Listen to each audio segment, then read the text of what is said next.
भारत में खेती का इतिहास बहुत पुराना है। हजारों सालों से खेती होती है और ये खेती करते करते भारत ने कपड़ा बनाया और वही कपड़ा है जो कि पूरी दुनिया पहनती है।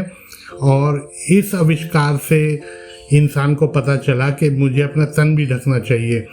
भारत के लोगों ने कपास को खेतों में उगाया और उस कपास से इन्होंने चरखे का प्रयोग करके और इसको सूत में काता, जिसको कॉटन थ्रेड बोलते हैं, और उसके बाद विभिन्न तरीके के कपड़े भारत ने बनाने शुरू करे।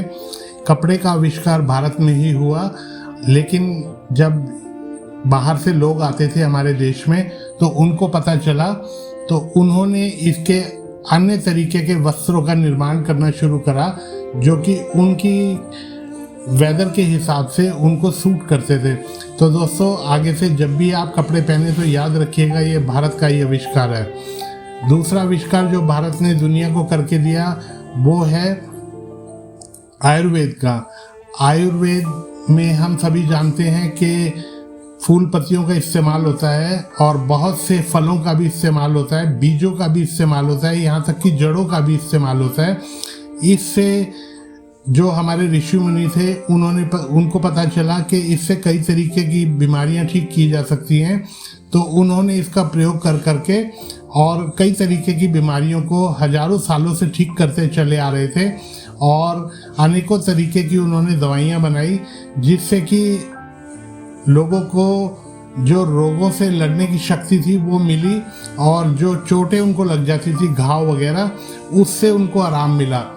तो दोस्तों, ये आविष्कार भी भारत ने ही किया और दुनिया को आयुर्वेद दिया, जिससे एलोपैथी का जन्म हुआ।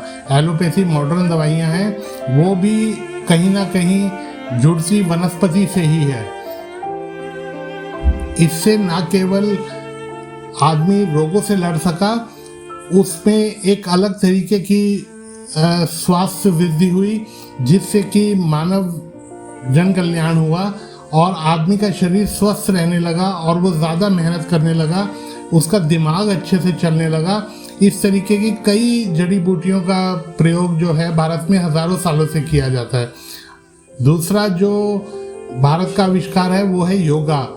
योगा जो है वो दुनिया को भारत ने ही दिया और हम सभी जानते हैं कि इसको हमारे यहाँ पे योग भी बोला जाता है हिंदी में, तो अब इंग्लिश वालों ने इसमें ए लगा दिया, तो उससे कोई इतना फर्क नहीं पड़ता। लेकिन इस योगा को पूरी दुनिया जो है आज इसका प्रयोग कर रही है और योगा से तन और मन आदमी का शांत रहता है और स्वस्थ भी रहता है।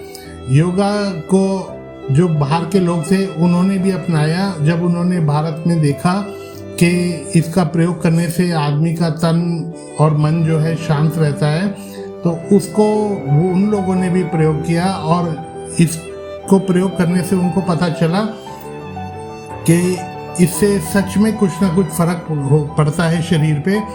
तो आज पूरी दुनिया इसको प्रयोग करती है और स्वस्थ रहती है, जिससे उनका मन भी शांत रहता है और दिमाग भी शांत रहता है। खास तौर पे हमने देखा है कि 40 साल से ऊपर की उम्र के जो लोग हैं वो इसका प्रयोग ज़रूर करते हैं। दोस्तों, इसके बाद अगला आविष्कार जो भारत ने दुनिया को करके दिया वो है ऋषि सुश्रुत का कैटरैक्ट सर्जरी। इसको कैटरैक्ट सर्जरी बोलते हैं। अब हमारे यहाँ पे इसको मोतियाबिंद की सर्जरी भी बोलते हैं। ये मोतियाबिंद एक ऐसी बीमारी है जो कि 60 से लेकर 70 साल 80 साल की उम्र में कभी भी इंसान को हो जाती है और ये होती ज़रूर है। हर आदमी को इस मोतियाबिंद का सामना करना पड़ता है। तो जब ऋषि सुश्रुत को ये आभास हुआ कि लोगों की इस तरीके से देखने की शक्ति जा रही है आंखों से, तो उन्होंने इसके लिए एक सर्जरी बनाई और वो सर्जरी लगभग 2500 सालों से हमारे देश में उसका प्रयोग उन्होंने किया, 2500 साल पहले। और इसके ऊपर ऋषि सुश्रुत ने एक किताबें लिखी, इसमें प्रयोग होने वाले जितने भी औजार थे उसका निर्माण उन्होंने स्वयं ही किया। और आज भी अगर आप ध्यान से देखेंगे तो जो जो औजार उन्होंने बनाए थे उस टाइम के, वही औजार आज भी चले आ रहे हैं, बस उनका साइज और जो उनका क्वालिटी है वो थोड़ी सी बढ़ गई है। दोस्तों, इसके बाद अगला आविष्कार जो भारत ने दुनिया को करके दिया वो था लोहे का इस्तेमाल करना। लोहे को पिघलाकर भारत में कई तरीके की चीज़ें बनाई गई, जिसमें क्योंकि पहले इतने औजारों की ज़रूरत नहीं होती थी तो खेती से जुड़े औजार तो थे ही, लेकिन इसके अलावा भी कई तरीके के औजार थे। भारत का जो लोहा था वो सबसे ज़्यादा अच्छा माना जाता था। कर्नाटक और तमिलनाडु में हाई कार्बन लोहे को गलाया गया और उससे तलवारें और अन्य हथियार बनाए गए जो कि एकदम बेजोड़ क्वालिटी के थे। और आज भी जो फॉरेन के साइंटिस्ट हैं वो इस बात पे रिसर्च करते हैं कि ये उस समय उन्होंने किस तरीके से किया। लगभग सन 1800 में जब अंग्रेज भारत में आए तो उन्होंने इसको बनाने बंद करवा दिया, क्योंकि उनको लगने लगा कि इस तरीके से तो भारत की तरक्की हो जाएगी, और उसके जो तरीके से बनाने के वो खुद अपने देश में ले गए और खुद उसको बनाने लगे। जो भारत में जो तलवार बनाई गई थी वो सऊदी अरेबिया तक जाती थी। डमस्कस स्वॉर्ड एक है, वो बड़ी फेमस है, और वो उस तलवार की जो धार थी वो इतनी तेज़ थी कि कई सालों तक वो ख़त्म नहीं होती थी। कई लड़ाइयाँ लड़ने के बाद भी वो धार खराब नहीं होती थी और वो सामने वाले की ढाल को भी फाड़ देती थी। इतनी अच्छी जो तकनीक थी वो भारत की थी लोहे की। तो ये सब भारत ने ही दुनिया को करके बताया कि इस तरीके से आप भी अपने हथियार और औजार बना सकते हैं लोहे से। और भारत में इनका निर्माण हज़ारों साल पहले से होता रहा है। हम सभी जानते हैं, रामायण में भी इसका वर्णन है। दोस्तों, इसके बाद जो दूसरा आविष्कार भारत ने किया वो है शेविंग का। शेविंग जो है वो भारत में ही इसका आविष्कार हुआ है। तो शेविंग की हम सबको सुबह ज़रूरत पड़ती है, तो आप सभी जानते हैं शेविंग का भारत में शुरू से प्रचलन रहा है। और इसका जो वर्णन मिलता है वो हमें रामायण से भी मिलता है। जब राजा दशरथ की मृत्यु हो गई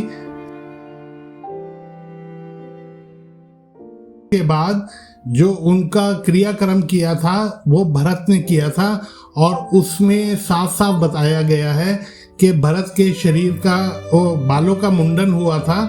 तो हम ये जानने से हमें पता चलता है कि भारत में शेविंग का जो सिस्टम था वो हज़ारों साल पुराना था। और जब ये दुनिया को पता चला तो दुनिया ने इसका इस्तेमाल किया और इसको अडॉप्ट किया। यहाँ तक कि इंडस वैली सिविलाइजेशन में भी इसके सबूत पाए जाते हैं कि तांबे के जो उसरे थे वो बनाए जाते थे, वहाँ से मिले हैं, जिससे ये पता चलता है कि भारत में शेविंग का प्रयोग भी हजारों सालों से होता रहा है। दोस्तों, वीडियो देखने के लिए धन्यवाद।